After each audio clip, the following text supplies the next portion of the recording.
Among the many names etched into the annals of Civil War history, one stands out for its unique blend of military misfortune and enduring cultural impact. Ambrose Everett Burnside, remembered as much for his distinctive facial hair as for his battlefield exploits, Burnside's story is one of triumph and tragedy.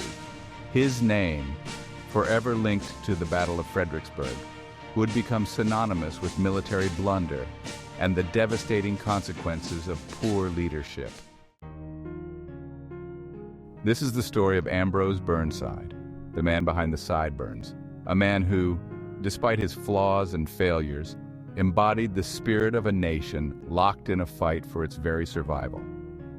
Join us as we delve into the life and legacy of this complex and enigmatic figure, exploring his journey from ambitious young officer to reluctant commander, from battlefield glory to political exile, and ultimately to his place in the pantheon of American history.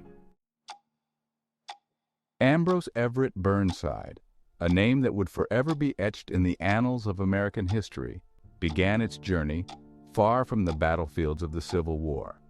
Born in 1824 in the modest town of Liberty, Indiana, Burnside's early life was a tapestry woven from the threads of a young nation still finding its footing. His childhood was a blend of simple pleasures and rigorous education, instilling in him a strong work ethic and a deep-seated sense of duty. As Ambrose matured, his sights turned towards a career that would test his mettle and allow him to serve his nation, a career in the military. In 1843, at the age of 19, Ambrose Burnside entered the hallowed halls of West Point. He graduated in the class of 1847, ready to embark on a military career that promised both adventure and the opportunity to make a difference. Upon graduating from West Point, Second Lieutenant Ambrose Burnside received his first taste of combat amidst the arid landscapes of the Mexican-American War. He served with distinction, demonstrating courage under fire and a cool head in the heat of battle. The experience of leading men in combat, witnessing firsthand the horrors of war, left an enduring mark on Burnside. By the spring of 1861, the nation that Ambrose Burnside had dedicated his life to serve was teetering on the brink of collapse. Burnside, a man of principle and unwavering loyalty to the Union, could not stand idly by as the nation he loved tore itself apart. He immediately volunteered his services to the Union Army, his experience and reputation as a capable officer preceding him. The early months of the Civil War were a chaotic and uncertain time for both sides. For Ambrose Burnside, the early battles of the war served as a baptism by fire, testing his leadership abilities. Despite the defeat at Bull Run, Burnside's performance did not go unnoticed, marking him as an officer of promise. As the war progressed, Burnside's reputation for boldness and innovation began to take shape. In early 1862, he was given command of a newly formed expeditionary force, tasked with capturing key Confederate ports and coastal defenses in North Carolina. The North Carolina campaign, though often overshadowed by larger battles, was a resounding success for the Union and a defining moment in Burnside's career. Flush with the successes of the North Carolina campaign, Burnside and his men were redeployed to Virginia in the summer of 1862. The Union Army of the Potomac, under the command of the ever-cautious General George McClellan, was bogged down in the Peninsula Campaign, a series of bloody battles aimed at capturing the Confederate capital of Richmond. Burnside, eager to contribute to the Union effort, found himself thrust into the crucible of some of the war's most brutal fighting. At the Battle of Second Bull Run, a humiliating defeat for the Union, Burnside's troops fought with their usual tenacity, but were ultimately forced to withdraw along with the rest of the Union Army. The defeat at Second Bull Run shook Union morale and emboldened the Confederacy, who, under the leadership of General Robert E. Lee, launched a daring invasion of Maryland. The stage was set for one of the most pivotal battles of the Civil War, the Battle of Antietam. On September 17, 1862, near the small town of Sharpsburg, Maryland, the two armies collided in a maelstrom of blood and steel. The Battle of Antietam would prove to be the single bloodiest day in American history, with over 22,000 casualties inflicted on both sides. Burnside's 9th Corps was positioned on the Union left, tasked with capturing a crucial bridge over Antietam Creek, a seemingly simple objective that would prove to be anything but. Throughout the day, Burnside's men launched repeated assaults against the Confederate defenders, only to be repulsed with heavy casualties. The bridge, later dubbed Burnside's Bridge in a grim testament to the fighting that raged there, became a symbol of both Union valor and the terrible cost of the war. The Battle of Antietam raged for hours, a back-and-forth struggle for every inch of ground. Burnside, despite suffering heavy losses, finally managed to capture the bridge late in the afternoon. His troops, exhausted but elated, pushed forward, threatening to break the Confederate right flank and secure a decisive Union victory. However, just as victory seemed within grasp, Confederate reinforcements arrived, led by the legendary General A.P. Hill, who had marched his men rapidly from Harper's Ferry. The Confederate counterattack was swift and brutal, driving back Burnside's exhausted troops and pushing them back towards the bridge they had fought so hard to capture. The Union advance stalled, and with it, the hopes of a decisive victory at Antietam slipped away.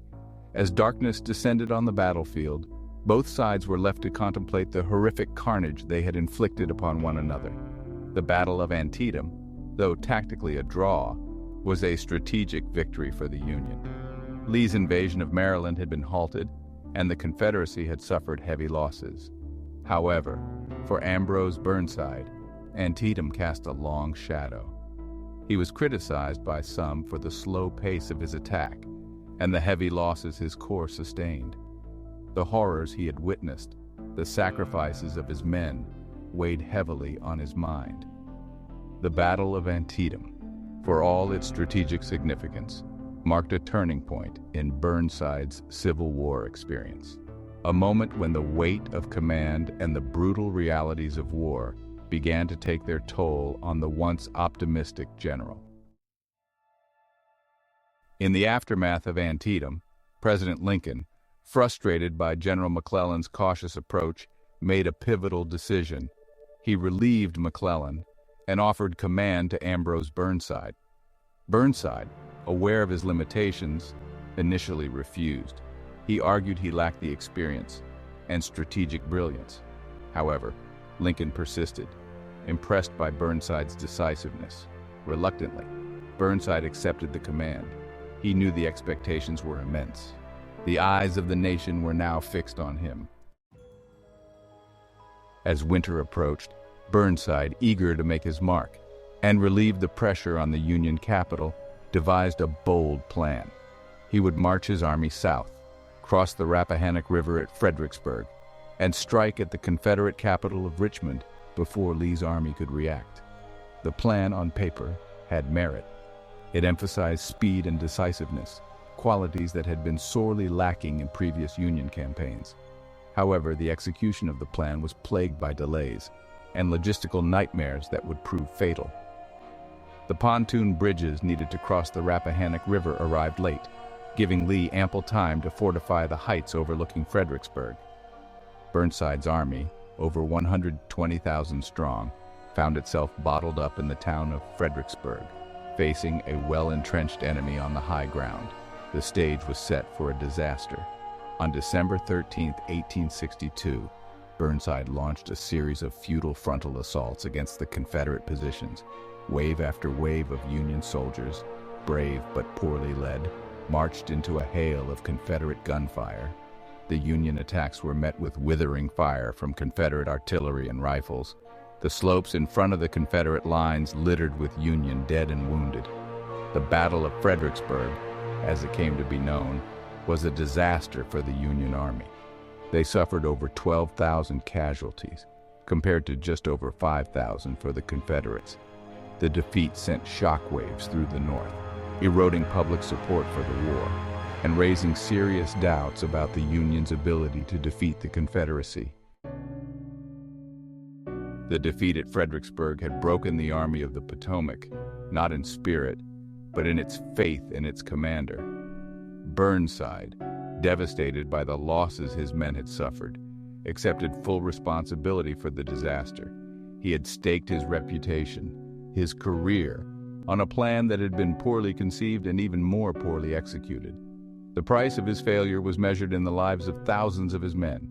In January 1863, he submitted his resignation to President Lincoln, who, though deeply disappointed by the defeat at Fredericksburg, recognized Burnside's anguish and accepted his resignation. The Army of the Potomac, once a beacon of hope for the Union, was now demoralized and leaderless. The war, far from being over, seemed as intractable as ever. Fredericksburg marked a turning point in Burnside's Civil War experience. The man who had once been hailed as a hero for his victories in North Carolina was now burdened with the weight of one of the Union's most devastating defeats. His name, forever linked to the slaughter at Fredericksburg, became synonymous with military blunder and the tragic consequences of poor leadership. Burnside's story, however, does not end in the aftermath of Fredericksburg.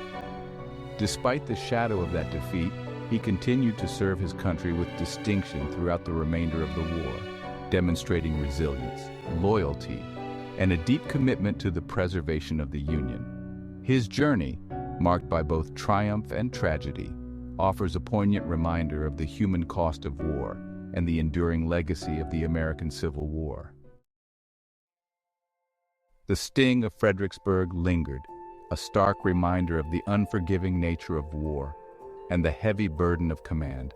Yet Burnside, ever the dutiful soldier, did not allow defeat to break his spirit.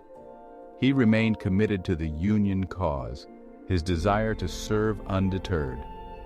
In the spring of 1863, he was given command of the 9th Corps Army of the Potomac, once again finding himself face to face with the brutal realities of the Eastern Theater. His new command, though a far cry from the immense responsibility of leading the entire Army of the Potomac, offered a chance for redemption, an opportunity to prove his mettle as a Corps commander. The 9th Corps, composed of seasoned veterans and eager recruits, was a formidable force, and Burnside was determined to mold them into an effective fighting unit. He drilled his troops relentlessly, instilling in them a sense of discipline and camaraderie that had been shaken by the defeats of the previous year. Burnside, despite the criticisms leveled against him, had a knack for inspiring his men, for earning their loyalty and respect. He led by example, sharing their hardships and always placing their well-being above his own. The Army of the Potomac, now under the command of General Joseph Hooker, was preparing for a new offensive against Lee's Army of Northern Virginia. Burnside, eager to atone for past mistakes, threw himself into the preparations, determined to see the 9th Corps play a decisive role in the coming campaign. A new chapter in Burnside's Civil War experience was about to unfold, one that would test his resolve, his leadership, and his ability to overcome the shadow of Fredericksburg. As the echoes of cannon fire faded and the smoke cleared from countless battlefields, Ambrose Burnside, like so many other veterans of the Civil War, found himself standing at a crossroads. The war had tested him, broken him, and ultimately forged him into a figure of enduring historical significance. But the transition from battlefield commander to civilian life was a daunting one, a journey fraught with uncertainty and the lingering weight of wartime experiences. The once familiar rhythms of military life, the drills, the camaraderie, the adrenaline rush of battle, were replaced by an unsettling quietude. The sense of purpose that had driven him throughout the war seemed elusive in the aftermath of such profound national upheaval. Yet Burnside, ever resilient, was determined to find his place in a nation still grappling with the wounds of conflict. He returned to Rhode Island, a state that had embraced him as one of their own, and sought solace in the familiar embrace of family and friends.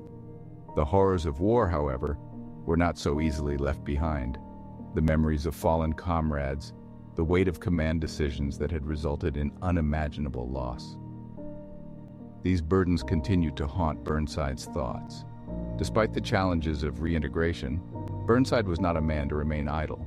He yearned to contribute to the rebuilding of a nation torn asunder, to find a new purpose that would honor the sacrifices made by so many during the war. His experiences had shaped him, instilled in him a deep sense of patriotism and a desire to serve the nation he had fought so valiantly to preserve. In the bustling heart of post-war America, a new kind of battle was being waged, a battle for progress, for unity, and for economic prosperity. The nation's railroads are ravaged by years of conflict, represented both a challenge and an opportunity. Burnside, recognizing the pivotal role railroads would play in reconnecting a divided nation and fostering economic growth, saw in this challenge a new calling. He became president of the Indianapolis and Vincennes Railroad in 1866, bringing his characteristic energy and organizational skills to the task of rebuilding and expanding the nation's rail infrastructure. Burnside saw railroads as more than just a means of transportation. They were arteries of commerce, conduits of communication, and threads that could help weave together the frayed fabric of a nation still healing from the wounds of war. Under his leadership, the Indianapolis and Vincennes Railroad flourished, connecting distant communities, facilitating trade, and opening up new markets. Burnside's vision extended beyond the balance sheets and profit margins. He saw railroads as instruments of progress, tools for binding together a nation still grappling with the legacy of division. His efforts in the railroad industry earned him both financial success and the respect of his peers. Burnside had found a new avenue for his leadership, a way to channel his energy and expertise into a project that benefited not only his own fortunes but also the nation as a whole. The railroads, under his guidance, became tangible symbols of progress, their iron tracks carrying the hopes and dreams of a nation rebuilding and redefining itself.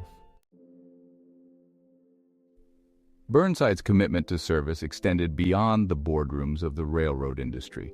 He felt a deep sense of duty to the people of Rhode Island, the state that had stood by him throughout the tumultuous years of the Civil War. In 1866, he was elected governor of Rhode Island, a testament to the respect he commanded and the trust the people placed in his leadership. As governor, Burnside championed a progressive agenda, advocating for education reform, infrastructure improvements, and veterans' rights. He believed that the government had a moral obligation to care for those who had sacrificed so much in defense of the nation. His time as governor was marked by a deep commitment to public service and a genuine desire to improve the lives of everyday Rhode Islanders. However, Burnside's foray into politics was not without its challenges. The political landscape, even in a state as small as Rhode Island, was fraught with factionalism and ideological divides. Burnside, a man accustomed to the clear chain of command and decisive action of military life, found the compromises and negotiations inherent in politics to be frustrating at times. Despite these frustrations, Burnside served as governor with integrity and a deep commitment to the well-being of his constituents. He viewed his role as a public servant as an extension of his military service, a way to continue fighting for the ideals he had defended on countless battlefields. His time as governor, though brief, left an indelible mark on Rhode Island, a testament to his unwavering dedication to public service. The Civil War had ended, but its legacy lived on in the countless veterans who bore the physical and emotional scars of conflict. Burnside, himself deeply affected by the horrors he had witnessed, felt a profound sense of responsibility to his fellow veterans. He became a tireless advocate for their well-being, using his influence and platform to champion their rights and ensure they received the care and support they deserved. He lobbied tirelessly for veterans' pensions, healthcare benefits, and job training programs. Burnside understood that the transition to civilian life could be particularly challenging for veterans, many of whom struggled to find their place in a society that often failed to recognize the sacrifices they had made. Burnside's advocacy extended beyond mere words. He took concrete actions to improve the lives of veterans. He played a pivotal role in the establishment of veterans' homes, sanatoriums, and support organizations. These institutions provided a vital lifeline for countless veterans, offering them a place of solace, camaraderie, and access to much-needed medical care. His unwavering commitment to veterans' welfare earned him the enduring respect and admiration of those who had served alongside him. Burnside understood that true victory in war extended beyond the battlefield. It required a commitment to healing, reconciliation, and ensuring that those who had sacrificed so much were never forgotten. Ambrose Burnside, the man behind the iconic sideburns, lived a life of remarkable contradictions. He was a reluctant general, thrust into positions of immense responsibility, a battlefield commander who experienced both triumph and devastating defeat. Yet throughout his life, he remained a man of unwavering principle, deep patriotism, and an unyielding commitment to serving his nation. His military career, though forever linked to the disaster at Fredericksburg, was also marked by significant accomplishments. The North Carolina campaign, his tireless advocacy for his troops, and his willingness to accept responsibility for his failings. These aspects of his character deserve to be remembered alongside his more publicized setbacks.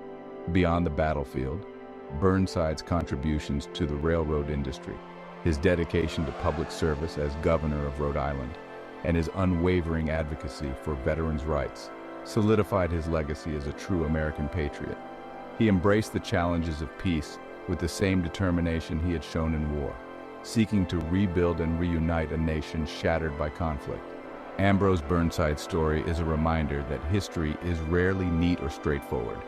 It is a tapestry woven from threads of triumph and tragedy, of courage and miscalculation, of unwavering dedication and the enduring burden of command.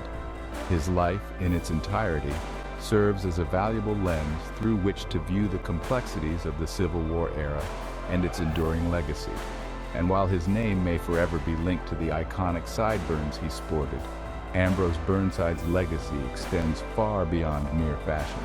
It is etched in the annals of American history as a testament to the enduring spirit of service, resilience, and the enduring power of the human spirit.